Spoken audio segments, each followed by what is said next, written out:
Ahí faltaba ya. Bueno, vamos a hablar sobre enfermedad valvular aórtica, ¿no? La vez pasada hablamos sobre insuficiencia, ahora vamos a hablar sobre estenosis, ¿ya? Sobre estenosis valvular aórtica. Entonces, acá tenemos ya, sabe usted, la imagen de un corazón normal con funcionamiento de la válvula también normal, ¿no? Durante la estrechez de la válvula aórtica tenemos la diástole, ¿no? Donde ingresa sangre de las aurículas hacia los ventrículos, y de la sístole, ¿no? Se van a ver las válvulas semilunares, aórtica y pulmonar, y se expulsa la sangre, ¿no es cierto? Entonces, la estenosis aórtica pues tiene etiología, puede ser, la más frecuente es degenerativa, ¿no? Puede ser reumática también, congénita, ¿no? Que pueden dar lugar a este tipo de patología valvular aórtica, ¿no? En la estenosis aórtica degenerativa no hay calcificación de las válvulas, ¿no? Personas de edad avanzada, ¿no? Calcificación de las válvulas que comienzan al nivel de las bases y avanza hacia los bordes, hacia las comisuras, ¿no? Entonces, esto es lo que pasa en la esclerosis, ¿no? Hay fibrosis y hay calcificación también, ¿no? Hay calcificación. Y eso impide, pues, una buena flexibilidad de los velos y, por lo tanto, una buena adherencia, una buena coaptación, ¿no es cierto? Entonces, la estenosis aórtica calcificada, pues, afecta con frecuencia la válvula aórtica, ¿no? No hay una buena función de las comisuras, estas son las comisuras, ¿no? Estas son las comisuras y no hay una buena función.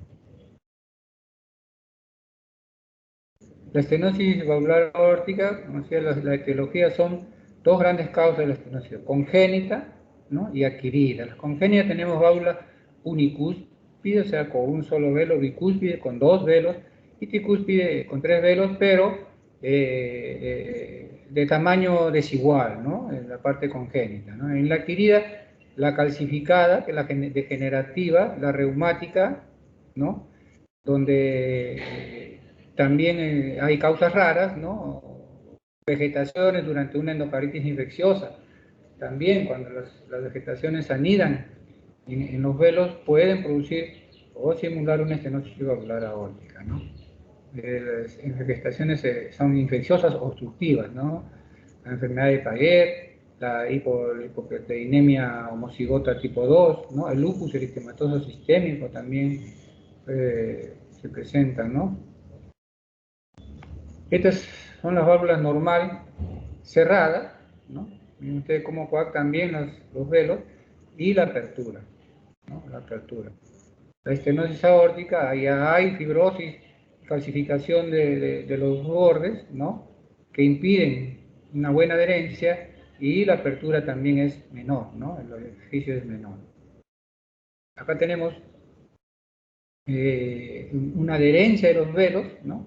En los tres velos están adheridos, ¿no? La válvula bicúspide y la calcificación, ¿no? Calcificación, fibrosis, ¿no? Son los tipos más frecuentes de estenosis valvular aórtica. Las congénitas, ¿no? Las causas congénitas, tenemos las malformaciones congénitas de la válvula aórtica, pueden ser unicúspide, ¿no?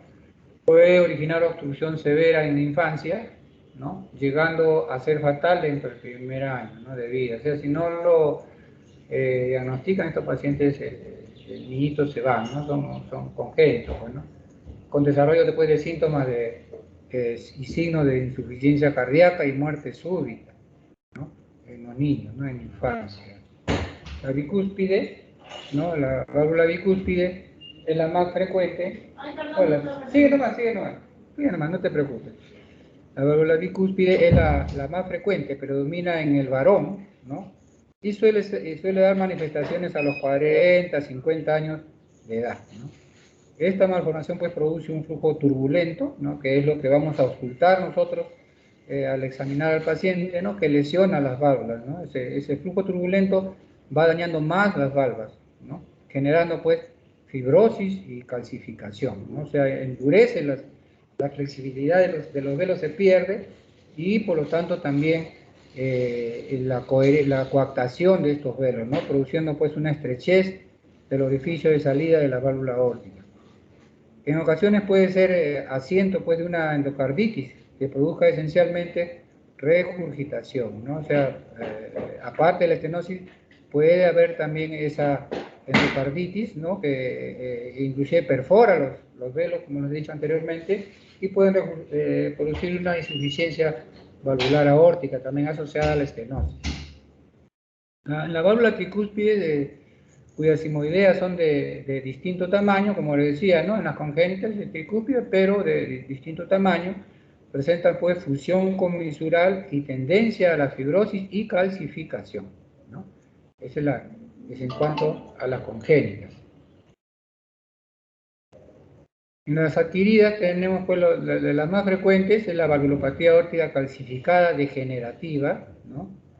La valvulopatía aórtica calcificada degenerativa, depósitos de calcio en las líneas de flexión en la base de las valvas, ¿no? Se acompaña de calcificación del anillo mitral y las arterias coronarias. Esta estenosis aórtica reumática, ¿no? Secundaria a la fiebre reumática, se caracteriza pues, por la fusión comisural, ¿no? El proceso inflamatorio hace que se adhieran esos velos y producir también fibrosis y calcificación tardía, con retracción y rigidez de los bordos de las cúspides, ¿no? O sea, puede presentar también asociada a esta estenosis una insuficiencia, presencia de nódulos de calcio, ¿no? Y se acompaña con compromiso pues del anillo valvular mitral. O sea, la fiebre reumática, pues, cuando la causa es reumática, generalmente no es que toma una válvula, puede tomar otra válvula también, ¿no? Puede ser una o dos válvulas, ¿no? Causas raras, ¿no? La aterosclerótica, que afecta pues también a la aorta y a las arterias coronarias. Se observa también en pacientes con hipercolesterolemia severa, ¿no? Que cuando es homocigota suele ocasionar síntomas desde la infancia. La enfermedad de Payet, que es la enfermedad que se interrumpe, ¿no? Que interrumpe el reemplazo de tejido óseo por tejido óseo nuevo. Y hay deformaciones óseas, fracturas y dolor en el área afectada, ¿no? Esto asociado pues a la estenosis valvular aórtica, ¿no? Está relacionada también a esta estenosis valvular aórtica a una insuficiencia renal terminal, ¿no? Acelera esto la aterosclerosis, ¿no? La prevalencia pues en cuanto a la estenosis es en sexo masculino, ¿no? La incidencia es del 3 al 6% de todas las cardiopatías congénitas, que junto con la adquirida son las más frecuentes. ¿Cuál es la fisiopatología? ¿Qué es lo que produce esta estenosis valvular aórtica, ¿no? Hay una disminución gradual del área valvular, ¿no? Hay una sobrecarga de presión sistólica del ventrículo izquierdo por la dificultad que tiene de expulsar la sangre hacia la arteria aorta debido a la escasez de la válvula. Esto produce sobrecarga de presión sistólica del ventrículo izquierdo. Hay un aumento del estrés parietal, ¿no? De las paredes del ventrículo, ¿no? Lo que va a producir pues una hipertrofia concéntrica, ¿no? Un aumento, replicación de sarcómeros, ¿no? Con una hipertrofia concéntrica. Normaliza el estrés parietal, o sea, esto es una manera de compensar la patología hasta que esta contractibilidad que es preservada mediante persiste esta normalización del estrés parietal, va progresando la estenosis valvular aórtica y ya va a haber falla del mecanismo compensatorio, o sea, ya deja de hipertrofiarse y comienza a dilatarse, ¿no? Con una postcarga está elevada, ¿no? Una postcarga que está elevada, es un peso que tiene que vencer más el ventrículo izquierdo y se va reduciendo la contractibilidad del músculo cardíaco y comienza a dilatarse, ¿no? Hay una dilatación ventricular, o sea, disminuye la contractibilidad y comienza la dilatación ventricular. Y esto pues, produce una disfunción sistólica del ventrículo derecho, o sea, una insuficiencia ventricular izquierda sistólica, ¿no? Y viene ya toda la clínica de la falla cardíaca izquierda, ¿no? O sea, la disnea, ¿no? La disnea. Entonces todo esto va a dar lugar pues finalmente a una disfunción diastólica, ¿no? Con también una disfunción sistólica. La contracción, disminución de la contracción y la disfunción diastólica, el aumento pues de la presión diastólica final del ventrículo izquierdo. Entonces miren todo lo que produce desde un inicio una estenosis valvular aórtica, ¿no? Disnea de esfuerzo, la presentación clínica, ¿no? Ahí viene todo, o sea, ya hay insuficiencia ventricular izquierda y viene todo lo que se presenta en la insuficiencia ventricular izquierda, que es la dificultad respiratoria, ¿no? Todo por aumento de la presión diastólica final del ventrículo izquierdo, que compromete la presión de la aurícula izquierda, y a su vez esto compromete la presión venosa pulmonar y la presión venocapilar pulmonar, para producir, pues, en algunos casos, congestión pulmonar y la dificultad respiratoria secundaria de esta patología. Angina de pecho también, puede haber angina de pecho porque el volumen en una estenosis valvular severa, el volumen sistólico disminuye por la estrechez, ¿no? Y eso a su vez disminuye la fase diastólica, la irrigación de la irrigación de los coronarios, ¿no? A su vez, la hipertrofia que hay también puede producir angina de pecho, ¿no? El síncope, cuando la estenosis valvular aórtica es severa, hay un cuadro sincopal, pérdida de conocimiento brusca, ¿no? También por la disminución de volumen sistólico, ¿no? Ante esa estrechez de la válvula aórtica, ¿no? Y como finalmente todo el cuadro puede de insuficiencia cardíaca. Y si esto no es corregido, ustedes saben que puede haber compromisos desde el lado izquierdo hasta el lado derecho del corazón, ¿no? La palpación del latido carotídeo también vamos a encontrar un latido carotídeo, un pulso paus tardus, ¿no? De ascenso lento por la dificultad que tiene la sangre para expulsar el ventrículo, ¿no? Que el ventrículo tiene para expulsar la sangre hacia la arteria aórtica. Entonces es un pulso de ascenso lento, ¿no? Pico tardío, o sea, el máximo demora en aparecer, y de baja amplitud, ¿no? Es corto. Es decir, irradiación del soplo en estenosis aórtica grave con vibración, ¿no? Con un tril, uno puede palpar hasta tril a nivel de la arteria carótida cuando palpa el latido carotídeo.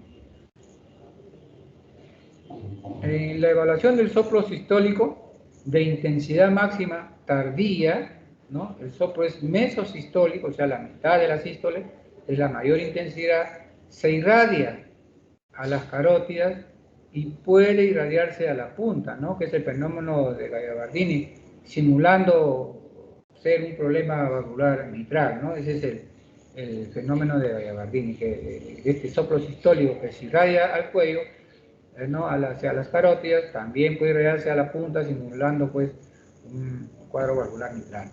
La vibración sistólica, ¿no? La vibración sistólica de este soplo se aprecia mejor cuando el paciente se inclina hacia adelante durante la expiración completa, ¿no? O sea, ustedes van a ocultar mejor ese soplo, ¿no? Si lo hacen sentar al paciente y lo hacen inclinar hacia adelante y hacen que expire, ¿no? Que expire y aguante esa expiración para poder ocultar bien el soplo sistólico de la estenosis valvular aórtica.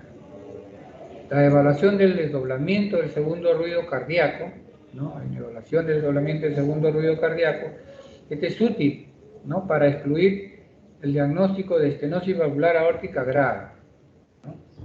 Porque las válvulas, en este caso, son lo suficientemente flexibles para crear un sonido de cierre audible, ¿no? O sea, es importante evaluar la intensidad de este segundo ruido para nosotros tener una idea de si la estenosis valvular aórtica es severa o no. Nos da un indicio. de la gravedad o no de la estenosis valvular aórtica. Hay búsqueda de signos de insuficiencia cardíaca, ¿no? Ya cuando ya pasó la etapa de hipertrofia, de compensación, ¿no? Que comienza ya la dilatación del ventrículo, con aumento de las presiones pues, diastólicas finales del ventrículo izquierdo, comienza ya a presentar pues, signos de insuficiencia cardíaca, ¿no? Por el fracaso del ventrículo izquierdo, ¿no? El cuadro clínico cambia ya, ¿no? Al de una estenosis aórtica típica a un cuadro de insuficiencia cardíaca con un gasto cardíaco bajo, ¿no? O sea, acá ya la patología está avanzada, ya dañó el ventrículo izquierdo, lo hace insuficiente y lo lleva a la insuficiencia cardíaca. Entonces, en la exploración física, conclusión, tenemos que hallar, pues, palpar el latido carotidio, donde podemos percibir el tril de irradiación del soplo, la evaluación del soplo sistólico, ¿no? De la intensidad máxima, que es en la parte mesosistólica, ¿no? Que se ausculta mejor sentando al paciente e inclinándolo hacia adelante, ¿no? Durante una expiración completa. También hay un desdoblamiento del segundo ruido cardíaco, ¿no? Que es útil para excluir pues, el diagnóstico de una estenosis valvular aórtica grave, ¿no? Como todavía son flexibles, como dice acá, ¿no? En caso de ser suficientemente flexibles, pueden crear un sonido de cierre audible, ¿no? Audible. Y los busco después, finalmente, los busco de la insuficiencia cardíaca cuando esta patología ya está avanzada. Esta es la parte ya hemodinámica, ¿no? La parte hemodinámica. Ahí cómo vamos a encontrar las presiones ahí, Renzo, a ver. ¿Cómo encontramos las presiones en caso de estenosis valvular aórtica? ¿Y qué presiones tomamos para hacer el diagnóstico hemodinámico? A ver. Doctor, la presión del ventrículo izquierdo, la sistólica estaría elevada, ¿no? Y la de la aorta normal o disminuida. ¿Ya? Pablo, ¿hacia dónde se irradia ese soplo?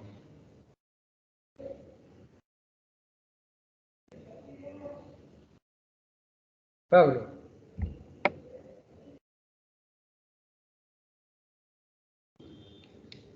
A ver, Joaquín. Sí, doctor. Joaquín. Ya, bueno, ahí dice que ese soplo sistólico se irradia a las carótidas, ¿no? También puede irradiarse a la punta, que es el fenómeno de Gallavardin. Sí. Eso es lo que estaba mencionando. A ver, Pedro. ¿Qué encontramos en la carótida?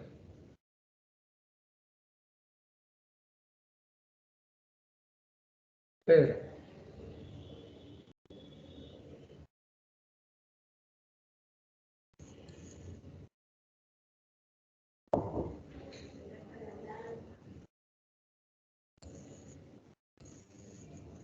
Bueno, yo estaba leyendo que la intensidad del soplo depende de la transmisibilidad, ¿no? Del tórax y del flujo. Y lo que mencionas, ¿no? Joaquín, ¿Hacia dónde se irradia? bueno, se propaga el cuello, también de acuerdo con decía todo lo que se recorre, se escucha un soplo sistólico, Ajá. y característico puede hacer pensar, pues, esta patología. ¿Y qué es lo que buscamos qué es lo que vamos a buscar en la parte hemodinámica, Renzo? ¿Qué buscamos?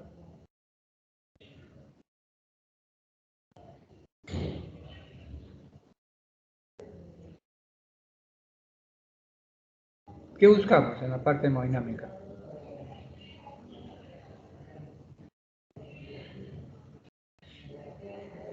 A ver, Pablo, ¿qué buscamos en la parte hemodinámica?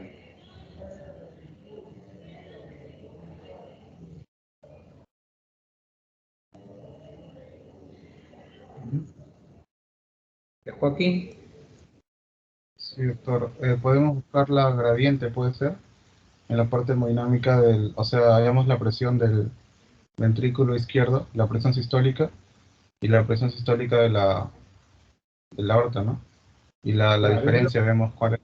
la gradiente que hay entre la arteria aorta y el ventrículo izquierdo, ¿no? Y esto lo vamos a grabar, las curvas de presión, ¿no? Normalmente, ¿cómo es la presión de la presión sistólica de la aorta y del ventrículo? Pero, ¿cuánto es lo normal? En promedio. De la, de la arteria aorta, me dice. ¿Me escuché bien? Disculpe. La presión sistólica del ventrículo izquierdo y la presión de la aorta, presión sistólica de la aorta. ¿Cómo son? Sistólica del ventrículo derecho es de 15 a 30. Estamos hablando del ventrículo izquierdo, Ah, para ok, poder de 100 a estudiar. 140. De 100 a ¿Ah? 140 y la otra es la misma, ¿no? 100 aproximadamente, 100 a 140 también. Claro, el promedio es 120, ¿no? Lo normal, ¿no? 120 en el ventrículo y 120 en la aorta. Entonces, eso es lo que va a variar, ¿no? Y lo que va a variar, pues, es la presión sistólica del ventrículo izquierdo, que aumenta, ¿no? Por esa dificultad que tiene para expulsar la sangre y aumentar la intensidad de su presión para poder expulsarla, ¿no? Pero acá tenemos un cateterismo cardíaco, el paciente ha sido cateterizado, ¿no? El catéter ha llegado hacia la arteria aorta, ha pasado la válvula aórtica, ¿no? Hacia el ventrículo y toma esta presión, ¿no? Esta presión. Esa es la presión del ventrículo izquierdo. Entonces, acá la presión sistólica del ventrículo izquierdo es aproximadamente, vamos a ponerle 200, ¿ya? Vamos a ponerle 200. Y una vez que tomamos la presión sistólica del ventrículo izquierdo, aquí tomamos la presión sistólica y diastólica, ¿no? Porque ustedes saben que llega un momento que esta presión diastólica del ventrículo izquierdo se eleva. Pero acá, ustedes ven acá que esta curva que va junto con de la presión diastólica del ventrículo izquierdo es la presión de la aurícula izquierda, ¿no? Que nosotros la tomamos a través del capilar pulmonar, ¿no? Entonces, miren ustedes acá, por ejemplo, acá todavía no hay un signo de insuficiencia ventricular izquierda porque la presión está igual que la presión de la aurícula izquierda, ¿no? La presión media de la aurícula izquierda, la presión diastólica final del ventrículo izquierdo. Esto es lo normal, ¿no? Acá lo que hay alteración recién es de la presión sistólica del ventrículo izquierdo que se elevó hacia 200. Entonces, una vez que tomamos la presión del ventrículo izquierdo, retiramos, retiramos el catéter hacia la aorta y ¡pum! Hay un salto ¿no? Que es que esta curva aórtica que debería ser igual a esta curva del ventrículo izquierdo, es una curva menor, de menor presión. Vamos a ponerle acá 110. ¿No? Entonces, ¿cuál sería la gradiente? ¿Cuánto sería la gradiente en este paciente? De 90. 90. 90, ¿no es cierto? La presión 90. Entonces nosotros para hablar de estenosis valvular aórtica severa, ¿qué presión tenemos que tener? Para decir que esa es una estenosis valvular aórtica severa, midiendo la gradiente. Entonces, cuando nosotros encontramos una gradiente de 50 milímetros de mercurio o más, nosotros decimos, esta es una estenosis valvular aórtica severa, ¿no? Acá tiene 90, lo que quiere decir que esta es una estenosis valvular aórtica severa. Tenemos 50 milímetros de mercurio para arriba, que es una estenosis valvular aórtica severa. Entonces, y acá vemos en el fonocardiograma, entre comillas, ¿no? Un soplo sistólico que es creciente, ¿no? Se cierran las válvulas auriculoventriculares y comienza la expulsión, ¿no? La expulsión ¿no? Acá tenemos el soplo mesosistólico, ¿no? O un segundo ruido amortiguado, ¿no? Disminuido de intensidad, a veces inaudible cuando es muy severa, la calcificación y la fibrosis de esta válvula, ¿no? Entonces es un soplo mesosistólico. Entonces tenemos en la hemodinámica que nos va a dar el diagnóstico definitivo de este. Esto también puede ser diagnosticado pues, por un buen ecocardiograma, ¿no? Un buen ecocardiograma que mide el área valvular. Tenemos acá entonces los síntomas principales de esta estenosis valvular aórtica vienen a ser pues la angina de pecho, ¿no? Y el síncope, y cuando ya hay insuficiencia ventricular izquierda, un ventrículo izquierdo grande, la disnea, ¿no? Entonces se cierran las válvulas auriculoventriculares, ¿no? Comienza la sístole y la estrechez produce este soplo mesosistólico, ¿no?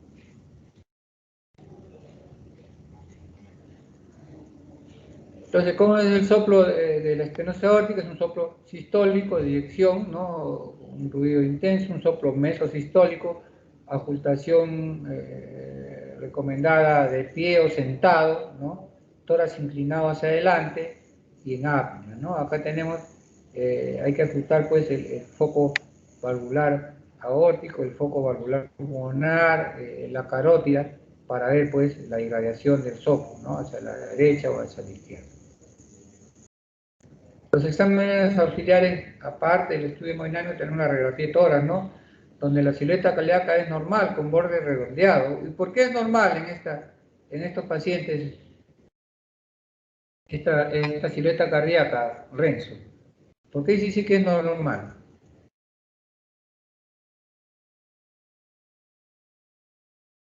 En la radiografía. A ver, Pablo, ¿por qué se dice que es normal? Eso ya lo hemos dicho.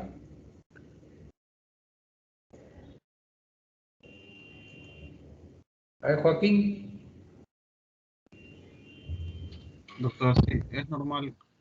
¿De qué me está hablando de cuál de esos exámenes? Del borde, del borde de la silueta cardíaca, normal, dice acá, con borde redondeado. Ah, ya, ya. A ver, Pedro, ¿qué dice?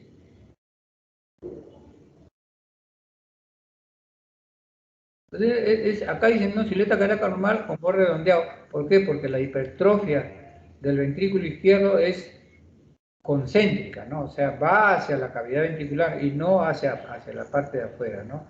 Lo que sí puede haber crecimiento, pues, auricular izquierdo, ¿no? Porque ya aumenta la presión también de la aurícula izquierda y comienza a crecer, ¿no? Dilatación postestenótica de la aorta ascendente, o sea, este chorro de la estenosis valvular choca contra la pared de la aorta y la va dilatando, ¿no? Es una dilatación postestenótica, postestenosis de la válvula aórtica. El electrocardiograma encontramos una hipertrofia ventricular izquierda. A ver, Joaquín, ¿cuáles son los signos electrocardiográficos de hipertrofia ventricular izquierda? Sí, puede ser de izquierda una R agrandada, ¿no? En las derivaciones de 2. Y, por ejemplo, también una S grande también en las derivaciones B5 o B6. Hay dos signos. Dos signos. Dos signos de hipertrofia ventricular izquierda. Sí. Para poder, dos signos electrocardiográficos para decir, esta es una estenosis, perdón, una hipertrofia ventricular izquierda. Electrocardiográfica, ¿no? Pues R y S, pues no veo la onda R y S, ¿no? en las derivaciones. Hay un índice de Sokolov. Uno de esos es el índice de Sokolov, ¿no es cierto? A ver, ¿y cómo llamamos el índice de Sokolov, Pedro? Muy cierto, me escucho.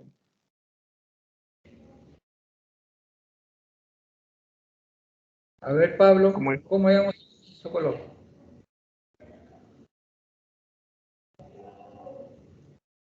Renzo. A ver, Joaquín, diles cómo se llama el índice de Sokolov. Sí,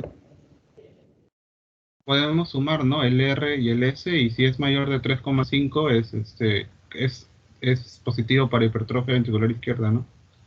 ¿Qué derivaciones? ¿En qué derivaciones la S y en qué derivaciones la R? Por eso, pues la R en D2 y la S sería en B5 o B6, ¿no? Si no me equivoco es eso, y lo sumo y si sale más de ¿Qué 3,5 predomina es en eso. B5? ¿Qué predomina en B5? ¿La R o la S? A ver. ¿Y qué predomina en B1? En, en B1 la La onda precordial S en en B1 B1 y la onda R en B5. La sumatoria de las dos nos da 35 milímetros o más. Ya decimos índice Sokolov positivo para hipertrofia ventricular izquierda electrocardiográfica, porque se han hecho estudios en el cual han tenido este índice de Sokolov positivo y en la necropsia no ha habido hipertrofia ventricular izquierda, ¿no? Entonces, es una ayuda diagnóstica, pero que no nos habla de, y viceversa, ¿no? Pacientes que no han tenido hipertrofia ventricular izquierda electrocardiográfica, ¿no? La cual han fallecido, han hecho la necropsia y han tenido hipertrofia ventricular izquierda. Entonces, eso solamente es una ayuda diagnóstica que nos da una idea, ¿no? De cómo está el grosor del ventrículo izquierdo, ¿no? Muy bien, entonces en el electrocardiograma hipertrofia ventricular izquierda, ¿no es cierto? El ecocardiograma hay un engrosamiento, calcificación, reducción de la abertura sistólica de las válvulas e hipertrofia ventricular izquierda, ¿no? El gradiente valvular y el área de la válvula aórtica con mediciones Doppler de la velocidad transaórtica, ¿no? Entonces, el ecocardiograma con Doppler, ¿no? Midiendo la velocidad del flujo a través de la válvula, nos va a dar también el área y la gravedad, ¿no? de esta patología, ¿no? Entonces, es importante. Este es un ecocardiograma, ¿no? Donde vemos acá la aurícula izquierda, el ventrículo izquierdo ya hipertrofiado y la salida de la aorta, ¿no? Y estrecha. Hipertrofia ventricular izquierda, habíamos dicho, entonces medimos en 1, miren la onda S en B1, ¿no? La onda R, la S en B1, que tiene acá 5, 10, 15, 20, 25, vamos a poner ahí nomás ya, y miren la onda R en B5, ¿no? Este tiene índice Sokolov positivo para signo de hipertrofia ventricular con sobrecarga sistólica. Miren, ese T descendente es por la sobrecarga sistólica del ventrículo izquierdo, ¿no? ¿Están viendo bien, no? Este es un electrocardiograma de hipertrofia ventricular izquierda. ¿Y cuál es el otro signo electrocardiográfico? A ver, Pedro, ¿cuál es el otro signo electrocardiográfico? A ver.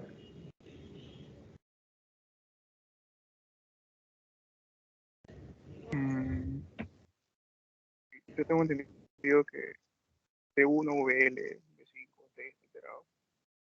También hay un infranivel Sí, hemos dicho, también de le una hemos dicho, inversión mira, de T. es la suma, ¿no? De la onda R en ABL, si es mayor de 11 o más milímetros, nosotros decimos hay un signo de hipertrofia ventricular izquierda, ¿no? Pero acá no hay, ¿no? Miren, acá en este no hay signo de hipertrofia ventricular izquierda en la derivación ABL, pero sí en el índice Sokolov, ¿no?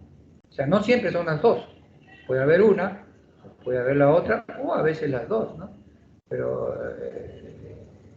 acá, por ejemplo, no cumple ese signo de la onda R mayor o igual a 11 milímetros en ABL para decir que es un signo de hipertrofia ventricular izquierda electrocardiográfica, siempre electrocardiográfica, ¿no?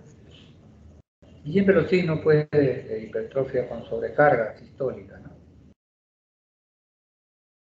Muy bien, entonces vamos a pasar a la otra acá. Entonces, los signos de crecimiento ventricular izquierdo, ¿no? Con grandes ondas R en B5 y B6, ¿no? Ondas S profundas en B1, B2. ondas T negativas por la sobrecarga de presión, ¿no?, del ventrículo izquierdo, nos dan también, o sea, aparte de la clínica. Usted sabe que la clínica la clínica y el examen físico es lo que manda, ¿no? Es lo que manda. Si ustedes van a hacer diagnóstico clínico en un 80% con la anamnesis del paciente, con el examen físico, van a hacer el 80% del diagnóstico.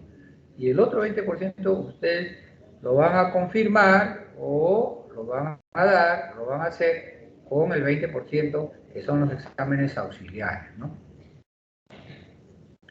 Este es una estenosis aórtica severa, calcificada. Ustedes ven acá, es una aorta con una dilatación postestenótica del ventrículo, algo desenrollada, ¿no? Desenrollada, ¿no? Ustedes ven que el ventrículo no es grande, es redondeado, no pasa el límite de la línea media clavicular. Y todo esto que ustedes ven acá es calcio de la válvula aórtica. Todo este calcio, inclusive la aorta está calcificada, ¿no? Una estenosis aórtica severa, calcificada, o sea, hay calcio, que se ve en una radiografía simple, ¿no?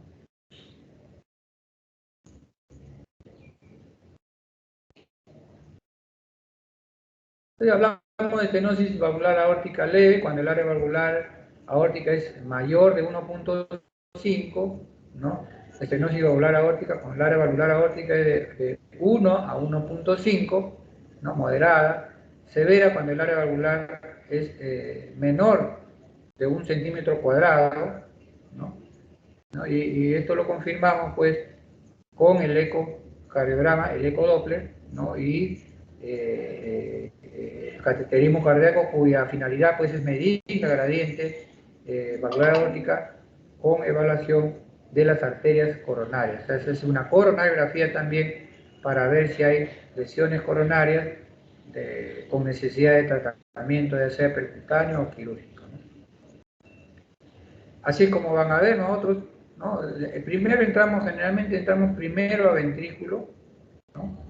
Medimos la presión, miren ustedes acá, y vamos retirando el catéter hasta ¡pum!, hay un salto, o sea que debería ser igual, ¿no? La presión sistólica con la presión de la aorta debería estar acá también. Pero en este caso hay una estrechez de la válvula, lo que produce una gradiente transvalvular aórtica, ¿no? Acá tenemos una presión pues de 190, acá de 90, es la gradiente de 100 milímetros de mercurio. Entonces, esas son las curvas que nosotros vamos a hallar en el estudio hemodinámico, ¿no? El cateterismo cardíaco, que nos da prácticamente también el diagnóstico definitivo.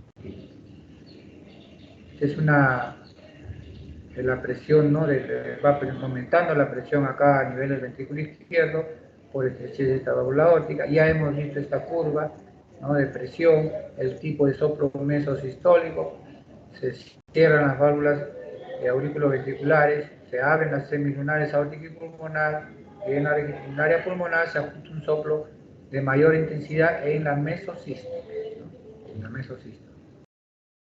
Estas son válvulas que nosotros usamos para el tratamiento percutáneo, ¿no? La válvula, ¿no? Una válvula Macore Valve, ¿no?, que es de Medtronic, y otra Edwards, también, este es con balón expansible y este autoexpansible, ¿no? Esta es la válvula autoexpansible de Medtronic, ¿no?, Macore Valve, que se implanta en el anillo valvular aórtico enfermo, ¿no? Miren ustedes acá está la aorta, y acá es donde se implanta esta válvula. Esta es la Core Valve y esta es la Edwards, ¿no? Esta es la Edwards, que es balón expansible, o sea, con un balón, ¡boom!, uno insufla y la expande, ¿no? La expande. Este es sin abrir el pecho, este es percutáneo, ¿no? Acá miren ustedes cómo queda la válvula, ¿no? Empujando la válvula nativa hacia las paredes y quedando acá, es como un stent, ¿no?, la prótesis para recuperar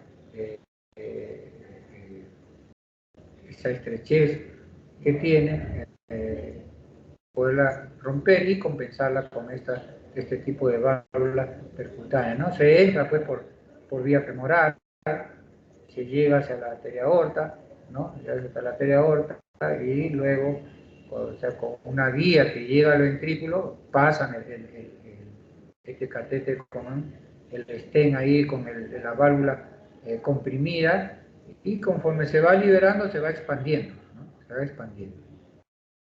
Aquí es una predilatación, ¿no? Ustedes ven acá la estrechez de la válvula, infinito acá, ¿no?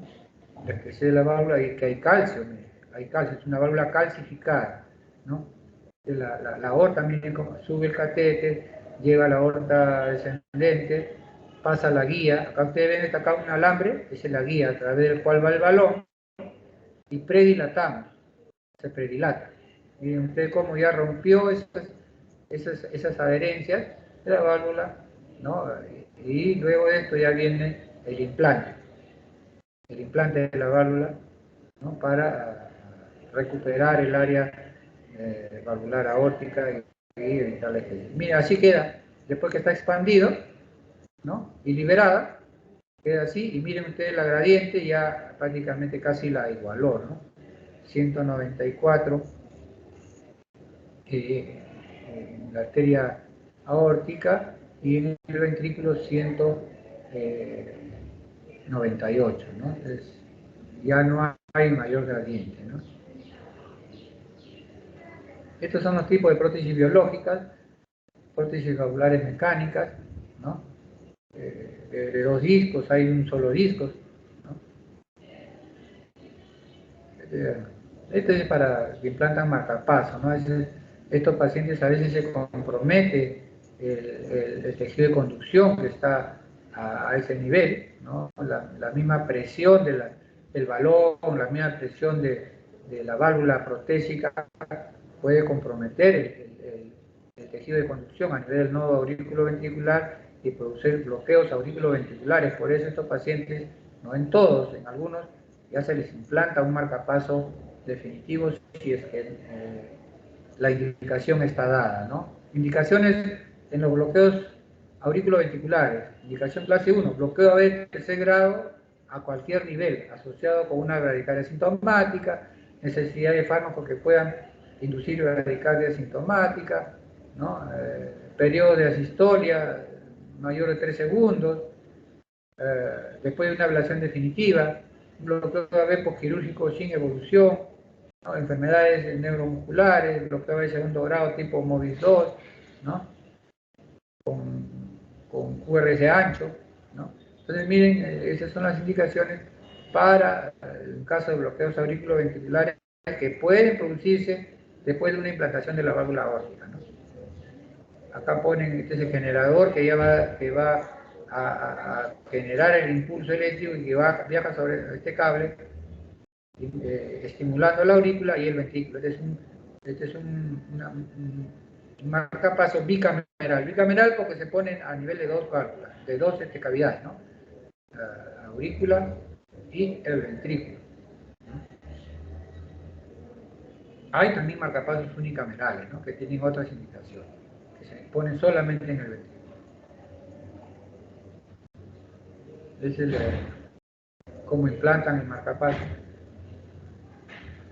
Muy bien. ¿Alguna pregunta sobre estenosis valvular aórtica?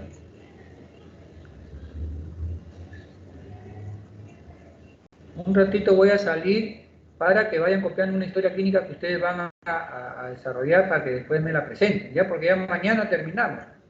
Entonces, les voy a dar para que ustedes vayan copiando, ¿ya? Son dos historias clínicas que van a tener que hacer y me las van a presentar, ¿ya? Para poder también eso unirlo a sus notas de concepto durante la práctica, ¿no? De historia clínica, todo eso, ¿ya? Un ratito, ¿ya?